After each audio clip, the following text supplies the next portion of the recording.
Get in on the action this season with Underdog's Pick'em game. Select higher or lower between 2 and 8 players and compete for up to 325 times your entry. Use code DIRECTOR when signing up to receive up to $1,000 in bonus cash and a free pick.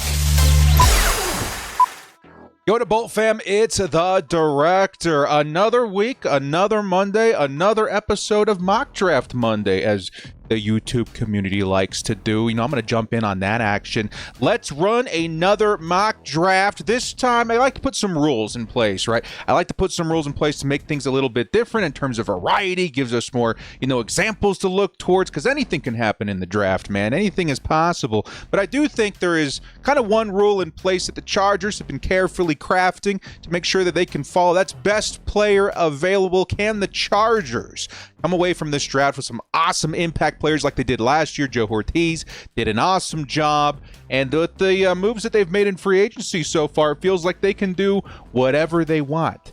And at this point, that makes me feel like we're going to be very happy with the result. Maybe it's more unpredictable than a lot of us are, expecting, because we don't know who's going to fall to the Chargers at 22 and every, corresponding pick. But it's going to make for a very intense experience knowing that, hey, the success rate from last season was just so good that we need to trust the process and see what happens in terms of, who's falling, who's available, and who Joe Ortiz and the guys feel is very high on their board. So it should be a lot of fun, man. As you guys know, we like to go 3 mock drafts deep. We're going to go 5 rounds deep as well in today's episode. A little nervous about that, but I do think we got some good players on the board that you guys would be excited about. Before we do kick things off, man, shout out to the sponsor, Underdog. Use code DIRECTOR to receive up to $1,000 in bonus cash. Newcomers, take advantage of the free pick on screen.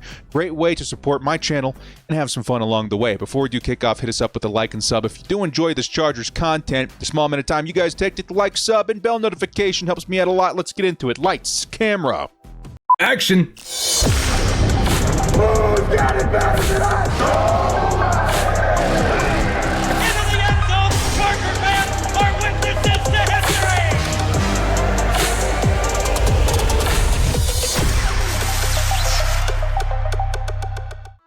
Your Chargers mock draft 4.0 BPA is the way. This is the way.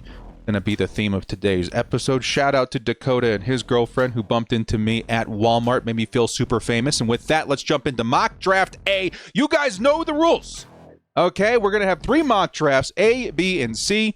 You can follow along, leave your notes, who you would draft, who you would change out with, whatever. But mostly, which one of these mock drafts is your favorite, as we are going to see a nice variety. One of the rules I did not mention at the top of the show is that we are not drafting, spoiler alert, Colston Loveland or Quinshon Judkins in any of these mock drafts. Those are players that I like to mock a lot to the Chargers. This time around, this episode, none of that. We're trying to go BPA, trying to see who we think may be high on the Chargers draft board, and maybe grab a little variety, a little flavor for, the episodes that we do draw closer and closer to that April 25th, there's a 24th, 25th date for the NFL draft. Let's jump into mock draft A at round 1, pick 22. The Bolts will be selecting Matthew Golden, wide receiver out of Texas. This one's exciting, man. The Chargers are not done at wide receiver. Lots of speculation that, Keenan Allen is coming back to town. Him and Mike Williams been yucking it up at Disneyland and the golf course everywhere, which way they've been having a lot of fun in California. And we have to assume that, we have to assume that Keenan Allen does want back with the Chargers if the opportunity does present itself. I think they're waiting until after the draft for a couple of reasons. One, they get Keenan Allen after the draft. It does not go against the Chargers in terms of compensatory draft picks. So it's not going to hurt that formula Joe Ortiz so covets. And number 2, we want to remain flexible in who we're drafting. If the Chargers go get, Keenan Allen and we go get Matthew Golden, is there enough roster space for everybody all of a sudden? These are the big questions. Matthew Golden is a great draft candidate for the Chargers to consider in round 1. Him, Emeka Egbuka, Luther Burden, a lot of good wide receivers in that range of 22. This is one that gets me particularly excited, and I'm sure you guys probably have guessed why. This dude is speed. The Chargers have the need for speed, and this would be one of the best guys in the draft to provide that. He ran a 4.3 flat at the NFL Combine, provides much more than just the speed. That is what makes a good receiver. Can they produce outside of the speed?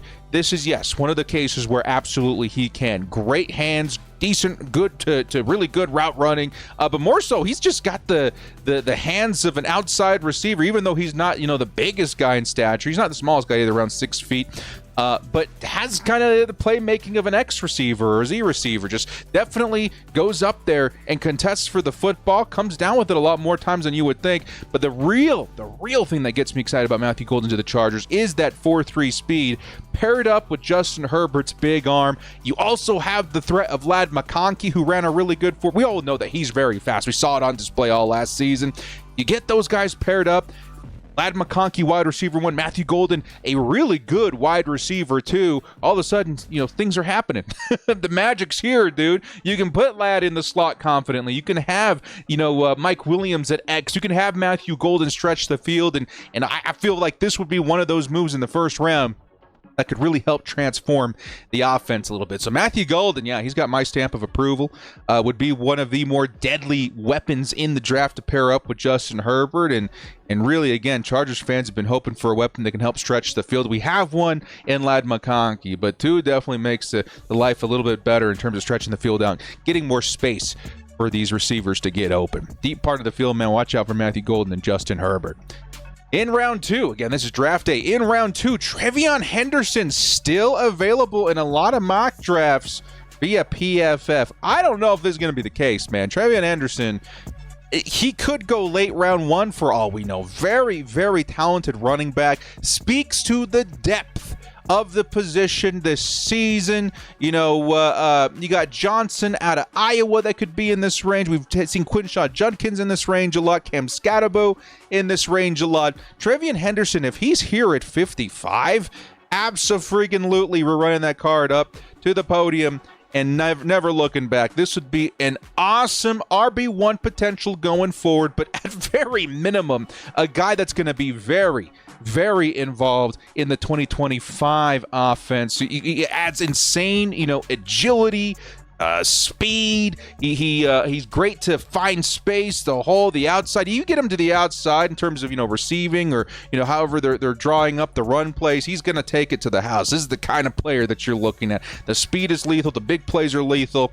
The great hands in terms of receiving also lethal. You pair that up with Najee Harris, very minimum. You got a lethal 1-2 punch for this season with the potential of taking the torch at RB1 in the future. Like, this would be an awesome, J.K. Dobbins type player, with the speed and the big playability. I would say even more in the terms of Henderson for the future if you wanted to go on that route. If you wanted to continue the Najee Harris narrative, the 1-2 punch like they like to, display a lot last season with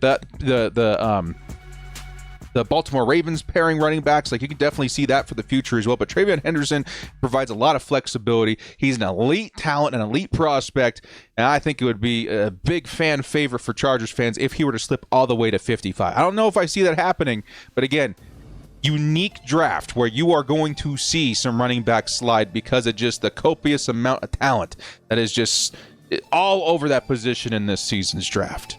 In round 3, a guy I think a lot of Chargers fans could get behind if still available. I think this is definitely one of those guys I would be very excited to still see available. And again, the name of the game, best player available. If he's there in the 3rd round, like we saw on PFF, absolutely.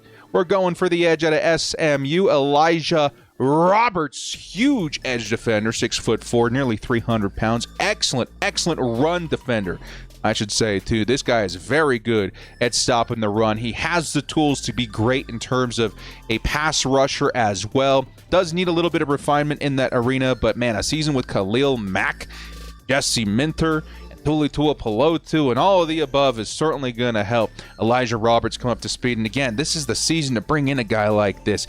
Got, Tuli and Khalil Mack, of course, and Bud Dupree, all these guys in rotation. You add in this rookie who could use a little bit of help, a little bit of refinement. You put him in this situation specifically. I think you got a good answer, as your opposite edge rusher of Tuli Tuipulotu in the future. Elijah Roberts offers a lot of upside in that department. I think he stems, good a chance as anybody to produce the way you would feel confident in a edge 2 in the future after the Khalil Mack days have come and gone. So Elijah Roberts, edge at SMU, yeah, definitely one I would love to see in the 3rd round. And again, don't know if these guys are going to make it. Trevion Henderson, no guarantee he's there at 55. Elijah Roberts, definitely no guarantee that he's there at 86, but BPA, name of the game. Somebody's going to fall. Elijah Roberts is the guy. If Trevian Henderson is the guy, if Matthew Golden, some people would say, is the guy, yeah, let's go for it, man. Let's do it. And round 4, draft A, we got the Chargers taking Gunnar Helm, tight end out of Texas. Man, you guys want a fun highlight reel to go check out at tight end position. You guys want a fun football player to watch. In thoughts of pairing him up with Justin Herbert in this offense, go take a look at Gunnar Helm, man. This dude is awesome. Like, he's not going to be, in terms of like a floor, absolutely not Colson Loveland, Tyler Warren and those guys, maybe not like Mason Taylor and Fannin and all these dudes, but man, dude, Gunnar Helm is a highlight reel tight end in terms of what he produces after the catch. You get this guy the football, he will not go down. Dude is a juggernaut. He's got balance, fluidity, great hands, doesn't drop the football.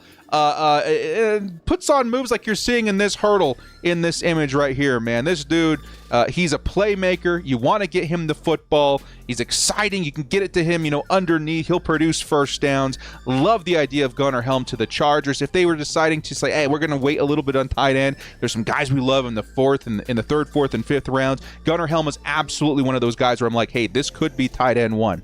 And again, the way the Chargers attacked the offseason in getting Tyler Conklin, no rush on Gunnar Helm to be the guy this season. Let's ease him in. Let's see, what his strengths and weaknesses are. Get him the football as much as we can in his rookie season. But the tight end position all of a sudden feels a lot better than it did last year. And Gunnar Helm gives us a really nice ceiling in terms of playmakeability from the tight end position that we just have not had since, I don't know, Gerald Everett, Jared Cook, those guys, and their ceilings weren't super high. Gunnar Helm, I feel, gives us a really nice ceiling that exceeds that.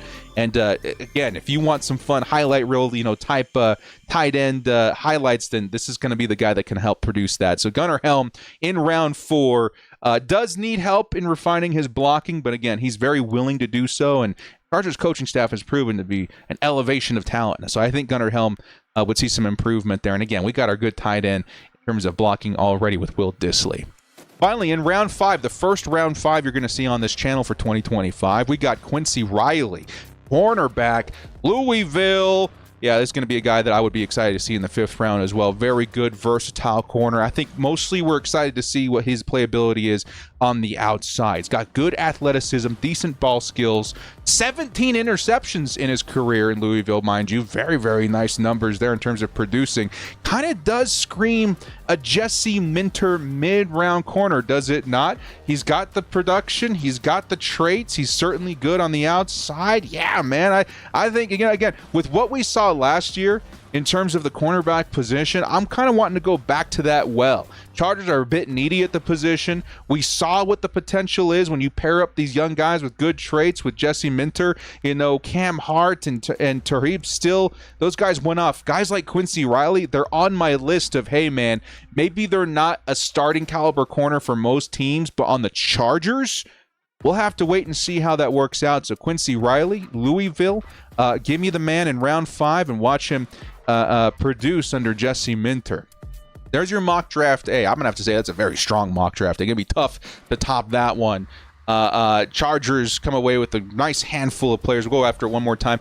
Matthew Golden, Trevian Henderson, Elijah Roberts, Gunnar Helm, and Quincy Riley. Let's jump into Mock Draft B. Mock Draft B, where we're going to attack the interior of the defensive line first with Kenneth Grant, defensive lineman, Michigan. This is a dude that I think a lot of Chargers fans should be pounding the table for, if still available at pick 22. This man is a monster. He's a beast. He's a disruptor, a chaos creator in the middle of that defensive line. The kind of player that the Chargers desperately need in the interior of that defensive line to build on and to move forward with, because this dude, I promise you, is going to produce even in his rookie season.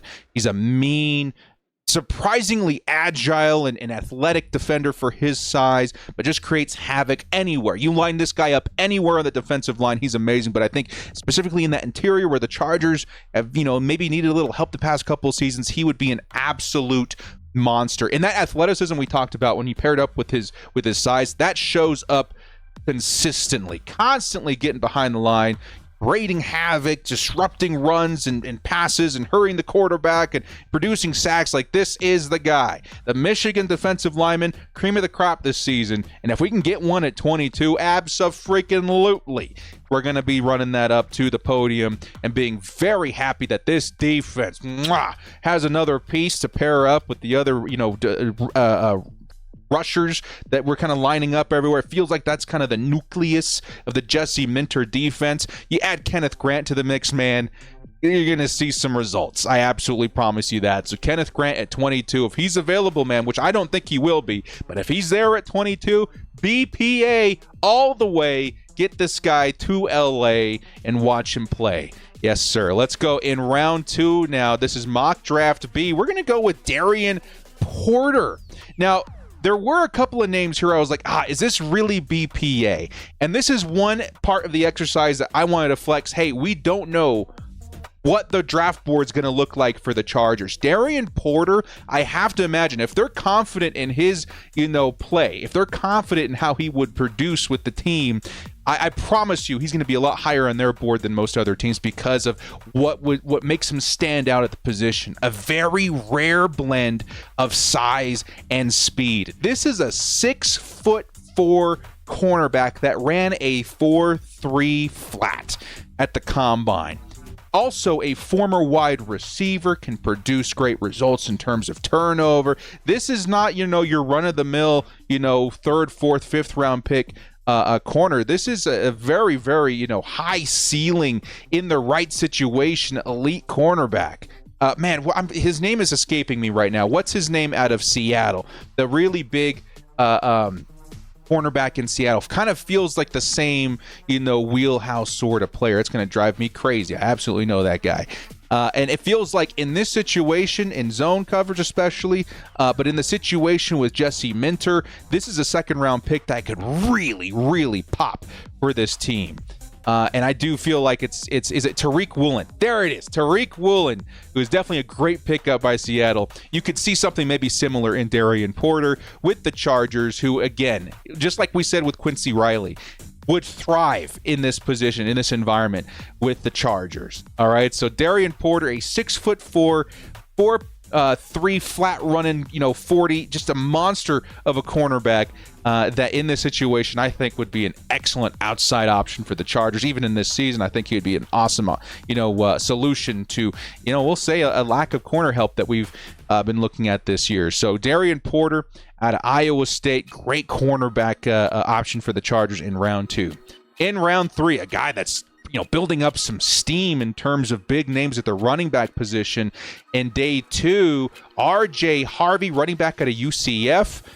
This is a producer, man. I don't even know what to tell you. Like, this dude, he simply puts up numbers. He simply scores touchdowns. He simply puts up yards. 22 touchdowns with 1,800 total yards last season. He's a menace in terms of breaking tackles. He's a space creator when it comes to, running the football. He just finds a way to make a play. And he's a very good complementary running back style player to what we have now in Najee Harris. If you're confident Najee is going to be your early down back, find a lot of success that way. Pair him up with RJ Harvey and watch this combination thrive, dude. Similar to Travion Henderson in that way, which Travion Henderson much higher ceiling in every aspect of his game. But RJ Harvey is definitely not a bad consolation prize in the third round that when paired up with, Najee Harris gives you really the maximum flexibility and all of the traits that you want from the position, depending on, situation and down. Harvey is simply climbing boards because he is a producer. He has the skill set that a lot of people were very impressive, like a Tyron Tracy this season. And his ability to run the football as well is definitely not something to be snuffed at. This is a very, very good football player. Awesome offensive weapon, and one that, again, you pair it up with what we have now on the team, looks really, really nice. And RJ Harvey, a lot of people are saying that he could be a round 2 guy. Chargers, you find him in the third round, excellent value, awesome fit. I think we would be very happy with that selection. In round 4, part of this exercise is finding value wherever you can find it, despite the huge need or lack thereof I'm going to go with Jalen Rivers, an offensive tackle out of Miami. This is a really good example of, okay, we found the value. Jalen Rivers in the 4th round is a really, really good value. But he is a guy that, it's a position we don't necessarily need right now. False. Jalen Rivers, to me, is the kind of player that you can do whatever you want with. Kick him inside, which is where I think most people are going to project for him. I think he's going to end up being a guard at the next level in the NFL. But more so, I think with the Chargers or a team that runs a lot of, power run football, he's going to thrive. This dude, his, I think, biggest trait was what he contributed in the run game. That looks really good on paper for the Chargers, especially considering if they can kick him inside, but is also a really good backup plan for what do we do after Trey Pipkins, right? We don't know if Trey Pipkins is staying on the roster. I feel like they have the money to keep him. They're comfortable with his play, it would seem. He's got the flexibility to play outside and inside. They could draft his replacement here in round 4 in Jalen Rivers, who, in my opinion, has a much higher ceiling in terms of run blocking than what Trey Pipkins could offer. Really nice size to him, 6'5" in the 300 pounds. Obvious, just makes a really big, nice body that the Chargers have been looking for to build that offensive line, and provides really good value here in the 4th round. So this could be a difference maker as an interior run defender, or run blocker, I should say, guys. This is the kind of football play the Chargers want on that offensive line. He would instantly, I'm going to say this right now, he probably would challenge Zion Johnson for that left guard position. But if anything, offers us a really nice depth piece that could replace a Trey Pipkins this season, as soon as this season. But if not, the long-term answer for sure. This is a great value in the 4th round. It really fits the vision of what this team is trying to build. Finally, in round 5, this is mock draft B at pick 158. The Chargers will select Pat Bryant, wide receiver out of Illinois. This is an awesome Charger-esque football player that, again, another value you're going to find here in the 5th round. This is, a lot of these guys, I would say it's not a stretch too far to see them fall to these picks, but yeah, these are generous positions to be getting the talent that you're seeing a lot of the times in this video. And Pat Bryant would be an awesome addition to the Chargers, specifically, who really look for a nice trait of toughness, of nastiness, of physicality on their football team. This is a great wide receiver to add to your arsenal of weapons if you're looking for something like that. He's got excellent strength and size. I think he's 6'3", nice, build to him, very strong for the receiver position, very willing, and a lot of the times very effective run blocker as well. That's what the Chargers are certainly going to be looking for. And a big thing that I think is going to help him in terms of his longevity with this team are his hands, man. This dude never drops the football. He's a great high point receiver. You can really think about him as the, backup this season to Mike Williams and the predecessor to Mike Williams in the future if things, pan out for him as a 5th round receiver. I really do think, again, a good value here, but not only that, the traits really do speak well to what the Chargers look for specifically in a wide receiver. It complements what they need in terms of depth on the roster with Mike Williams already.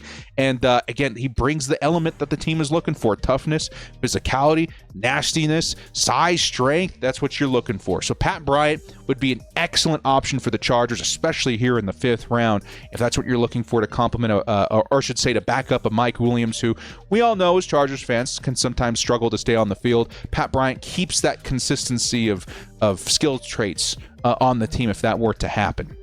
All right.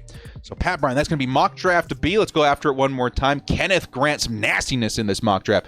Kenneth Grant, Darian Porter, the big corner, Iowa State, RJ Harvey, the big producer, Jalen Rivers, and Pat Bryant. Let's go ahead and wrap up this video with mock draft C. This is going to be draft C starting off in round 1.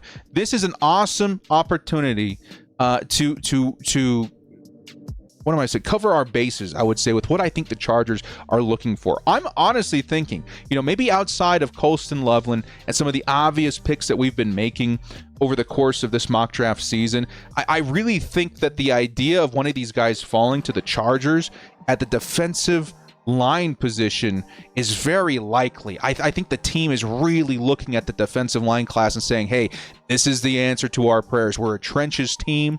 We need the help in the interior. We went and got Andre James on the offense, which is a great, stopgap, maybe future, for the team. depending on how that pans out. But I think the defensive line is something that they're really going to try and hone in on this draft. And I really do think that if Kenneth Grant isn't available at 22, they would be willing to go after the next guy in Walter Nolan, just because they're both such good football players. Now, Kenneth Grant to me is a more guaranteed, disruptor and difference maker in, round one for their rookie season. But Walter Nolan, I think on the Chargers specifically, would be an absolute monster in his rookie season as well. Again, think of him less as a consolation prize to Kenneth Grant and more as just like a pivot, right? Like they're very happy with either one of these players, and whoever falls to them, and they're going to be very happy with how the position lines up for the future. Walter Nolan is a very special prospect. He is freakishly strong. Freakishly. You think of, what Rashawn Slater does on the offensive line. Think of that with what Walter Nolan can produce here. He is just freakishly gifted in terms of his size, speed. Line him up anywhere, watch him go. This is a very raw talent that could use some refinement, in terms of pass rushing and other, aspects of his game, but he will thrive in LA. If the Chargers go at Walter Nolan in round one, he's going to be a wrecking ball for this team, man. He's going to be awesome from the interior. He's going to be an excellent building piece for this defensive line going forward, and it just creates this awesome intimidation factor of what the Chargers are trying to produce out there, man. You get that defensive line and that, those pass rushers, and especially in terms of run defending, Walter Nolan is amazing. This is one of those pieces that just make them that much scarier and give them much more, fuel for that narrative of, hey, we're a nasty physical football team. Watch out for the Chargers in the trenches. So Walter Nolan in round one, defensive lineman out of Mississippi, Ole Miss. Next up, round two, Chargers are going to go at pick 55, JT Tuimoloau. This is an edge defender that is picking up some steam among the draft community. I do consume a lot of football content and NFL content, and Tuimoloau is definitely going to be one of those guys that you're going to continue to see maybe climb closer to the top of round two, bottom of round one. Very, very fun prospect to think about coming to the Chargers. Now, maybe not the best scheme fit, but this is a talent fit. This is a player fit. This is a difference maker fit. 15 sacks last year. Absolutely insane at Ohio State. Excellent power, excellent violence. A lot of things that we just said about Walter Nolan. Copy paste to Tuimoloau, man. This would be an awesome guy to pair up with JT, or I should say with Tuipulotu.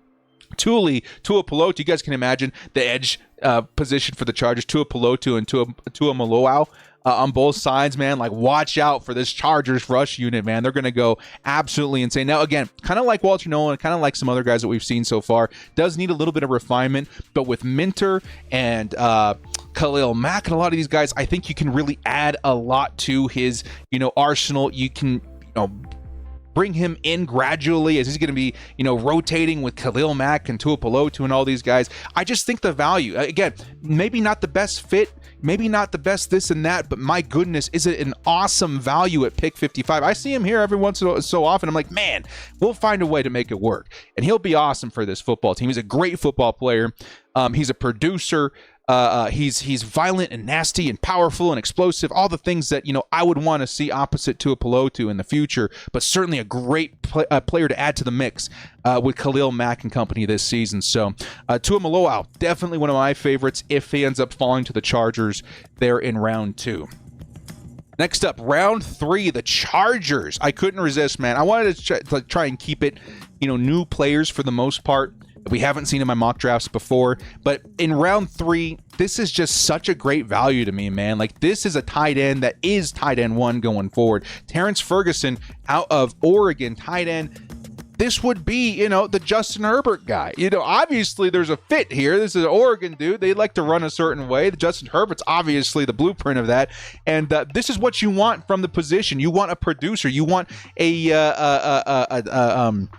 a vertical tight end, a receiver, and this being the fastest tight end of the class. I think he ran the low 4.6s. Very excellent time there, especially given his size. He's like 6'5", 255 pounds. This is the kind of receiving tight end that you're looking for to, complement a Tyler Conklin and a Will Dissly. Let's mix him in, see how he does his rookie season. He has the ceiling, in my opinion, to be a very, very nice tight end one for Justin Herbert in the future. This, to me, is an excellent value in the third round. He's not going to have the ceiling of, Colston Loveland and Tyler Warren and maybe some of these other guys, but my goodness, is this one of the best tight ends you're going to find in this class. This could be tight end 3. Him and Mason Taylor and a lot of these other guys, I feel like there's this nice middle ground of these tight ends in rounds like 2 to 4, where I'm like, I think you're going to see some guys pop. It really does feel like the talent at tight end this season looks really, really nasty, really, really good. And Terrence Ferguson's definitely one of my favorite that I'm starting to gravitate towards if the Chargers can get him at a value in round 3. I would definitely love to see him and Justin Herbert tear it up, man. And then next up on round 4, draft C, Jadon Blue, running back out of Texas. I've been seeing some more love for this guy in the comment section, man. And when I saw his name pop up in round 4, I realized that we hadn't gone running back yet. I'm very adamant in getting running backs in this draft class because it's just such a deep and such a talented, such a fast draft class. We're going to go get somebody. Blue is definitely one of those players where you're looking in the 4th round, you're saying, hey, okay, we need a good complementary piece to Najee. We're trying to find some good talent. Some best player available options here in round 4. Jadon Blue is one of those guys, man. He's really stupid fast. Ran a 4.38 at the combine. He's an excellent receiver, but man, you just watch his highlights at a very minimum. Watch him play. The dude is he embodies speed, agility, swiftness. Like, this is such a good compliment to the power that we've got in Najee Harris. It would be an excellent pickup for the Chargers in the late rounds. To be that complementary piece, the lightning to the thunder, and being one of the fastest running backs outside of Tootin, I think, one of the fastest running backs you're going to see. It's very exciting to think what you can do with him and the flexibility the Chargers would get from the position. So Jadon Blue, definitely a guy that I have my eye on going forward. And lastly, round 5, in mock draft C, we're going to go with Denzel Burke, cornerback out of Ohio State.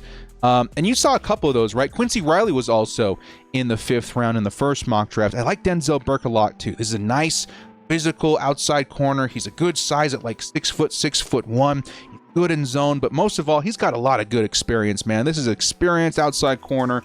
He adds really good value in terms of depth, and his ceiling could be really nice with Jesse Minter and company out here, man. So let me know what you guys think. This is mock draft C, starting with Walter Nolan, JT Tuimoloau, Terrence Ferguson, Jadon Blue, and Denzel Burke. I would say this is definitely a very physically nasty group right here, especially add a little bit of speed here at the end. Some nice traits in mock draft C. So we're going to go after it one more time. You guys let me know which one of these mock drafts is your favorite. We're going to start here at the top at mock draft A, as a reminder, with Matthew Golden, wide receiver out of Texas, Travion Henderson, Elijah Roberts, Gunnar Helm, and Quincy Riley. That's mock draft A. Mock draft B, Kenneth Grant, Darian Porter, RJ Harvey, Jalen Rivers, Pat Bryant. Finally wrapping it up with mock draft C, Walter Nolan, JT Tuimoloau, Terrence Ferguson, Jadon Blue, Denzel Burke. You guys let me know your favorites in the comment section below. Well, guys, thank you so much for joining me. This has been The Director. If you enjoyed this Chargers mock draft episode, hit us up with a like and sub on your way out. We'll see you next time. And as always, bolt up, stay frosty. Give me some nastiness this season, man. Give me some physicality. Give me a big boy in the middle of that defensive line, man. I think that'd be a great way to spend your first round pick.